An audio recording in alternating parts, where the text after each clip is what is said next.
can't say anyone. I'm nervous. So I really hope I don't blow up anyone's spot because I've been going to a lot of open mics and the comics are like, oh, I hate my job. I got fired from my job. My boss is an idiot. And it's like, are you a comic or do you have a job? Because I do this and collect unemployment.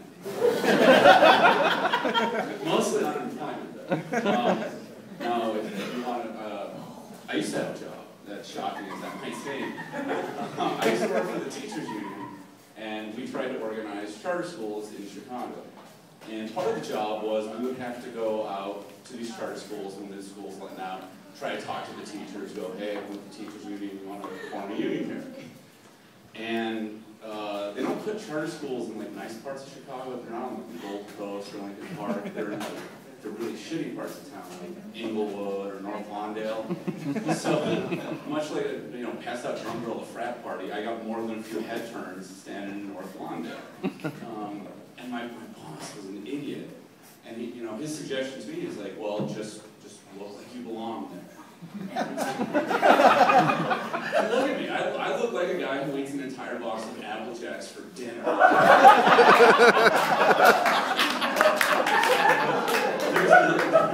There's no reason for me to be hanging out in North Lawndale. Okay, well, there's one reason for me to be hanging out in North Lawndale, and people would ask me that all the time. And like the parents of these kids at these charter schools would come up, what are you doing here? And eventually I just got tired of it. I'm not here to sell your kids drugs. And then occasionally one of the parents would go, well, would you like to buy some drugs? Black people sell drugs. Oh, that's great. It's okay, you can laugh. It doesn't mean you're racist, just that I am. And speaking of like looking out of place in places, I had to go to a one-year-old's birthday party yesterday. And that's bad enough, but you gotta go buy a toy for this kid.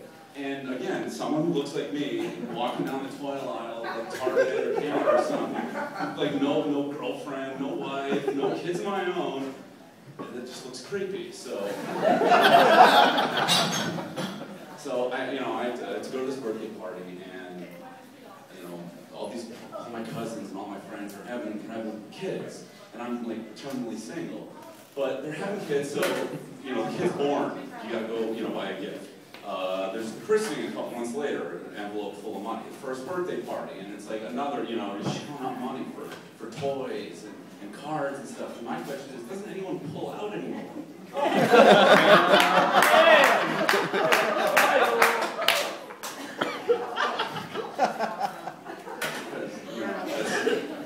It's pretty easy. I totally lost my train of thought. Okay, yeah, so I obviously don't have a job. And it's great not having a day job sometimes because you can do all kinds of shit during the day. Like, for me, I just followed hockey religiously. And probably I'm one of about 90% of people in this room 6 months ago didn't know there was a hockey team in Chicago, and now I'm the biggest Blackhawk fans ever. So I had Blackhawks season tickets, and then they got some playoffs, and that was awesome. So I'm going to playoff games, and I'm watching them on TV, and then lo and behold, I got a friend out in California with season tickets for the Sharks, so he flew me out there for a Sharks-Blackhawks playoff game.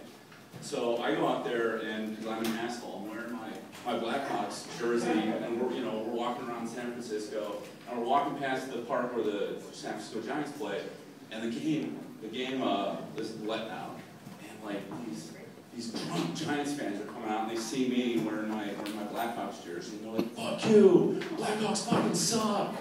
And I'm like, yeah, you're right, I have no comeback for that, you offended my delicate Midwestern sensibilities.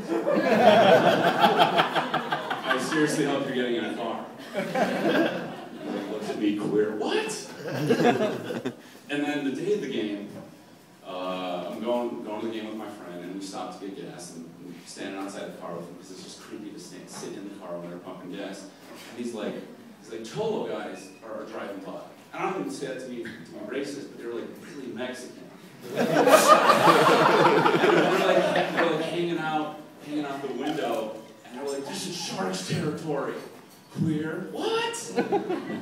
So finally, the Blackhawks won, and I go, the next day I'm flying back to Chicago. I go to the airport, and I'm going to smoke. And I'm standing outside the airport, and this meter maid cop rolls up, in his car, and he gets on his loudspeaker. He's like, "This is shark's territory. Clear. What? All right, thank you. You guys have been great.